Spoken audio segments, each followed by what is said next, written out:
तर hi hello गाईस, तुम्ही बघू शकता आमच्या कॉलनीत पडतोय पाऊस आणि सगळे पावसाची मज्जा घेत आहेत. असा अचानक भयानक पाऊस आलाय आणि सगळे पावसाची मज्जा घेत आहेत बाहेर येऊन.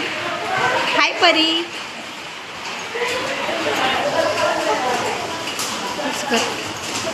हे बघा बाबू पण एन्जॉय करतोय पाऊस. पाऊस आला.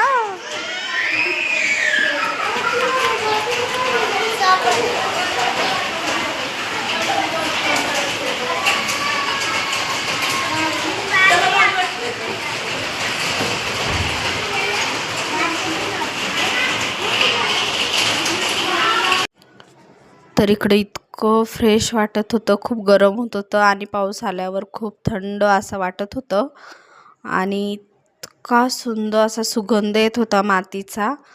पहिला पाऊस पडतोय ना तर खूप छान असा वास येत होता.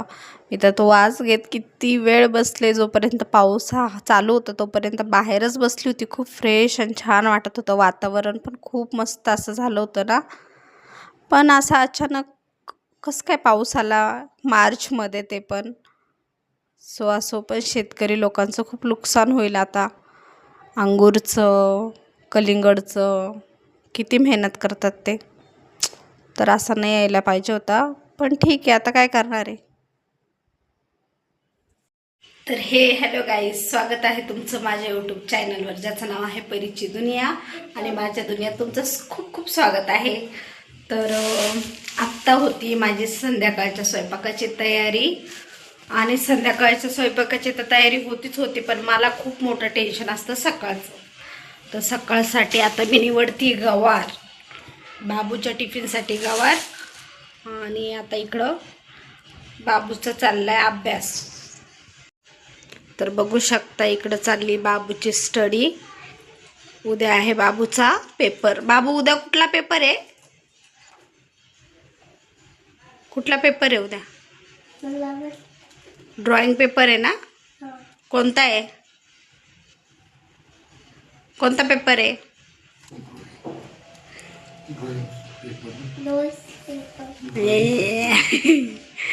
तर आपल्याला टिफिनसाठी गवारीच्या शेंगा निवडायच्या या बाबूसाठी. आवडतं ना बाबूला? हां. तो उद्याच्या भाज्यांचं टेन्शन मला रात्रीच असतं. माझंच नाही तर ते सगळ्या बायकांचं टेन्शन असतं की आता सकाळच्या भाजीला काय बनवायचं, संध्याकाळच्या भाजीला काय बनवायचं. बायकांचं तर मी म्हणते अर्धा आयुष्याच्यातच चाल, अर्ध नाही पूर्ण आयुष्य. सकाळच्या भाजीला काय बनवायचं, संध्याकाळच्या भाजीला काय बनवायचं, याच्यातच आयुष्य चालले, बाकी काहीच नाही. तर चला आपण घेऊ भाजी निवडून. भेटते मी तुम्हाला थोड्या वेळाने. Bye bye. इथे मी पटापट अशा गवारीच्या शेंगा निवडून घेतल्या, कारण भाज्या निवडून ठेवल्या ना रात्री, सकाळी मग पटापट करता येतं, नाही तर मग सकाळी खूप लेट होऊन जातं. म्हणून मी लसूण, भाज्या काही निवडायच्या भाज्या असल्या ना मग तर रात्रीच निवडून ठेवते. कापायच्या असल्या का मग टेन्शन नाही राहत, पण निवडायच्या भाज्या मग सकाळी एवढा वेळ नाही भेटत ना, मग मी रात्रीच निवड. तर तुम्ही बघू शकता आपल्या शेंगा निवडून झाल्या आणि या निब्बर साईडला काढल्या. आणि मी शेंगा निवडत निवडत बिग बॉस बघत होती आणि व्हिडिओ पण काढत होती. असे माझे तिन्ही कामं करत राहते मी. मग आम्ही रात्री मस्त जेवण वगैरे केलं आणि बाबूचा होता ड्रॉइंगचा पेपर, सो त्याच्याकडे नव्हते कलर. मग आम्ही असं राऊंडला गेलो बाहेर चक्करला, आणि बाहेरून त्याला एक दुकानं पण बंद झालेले होते. तर मग एक दुकानात भेटली आम्हाला सिस्पेन. तर खडू पाहिजे होते त्याला, कलरचे खडू, मग ते भेटले. मग आम्ही घेतले ते आणि घराकडे निघालो. आजसाठी एवढंच. कसा होता माझा छोटा ब्लॉग सांगा कमेंट करून. लाईक, शेअर, सबस्क्राईब करायला विसरू नका. तर भेटते मी तुम्हाला उद्याच्या ब्लॉगमध्ये. Bye bye, good night.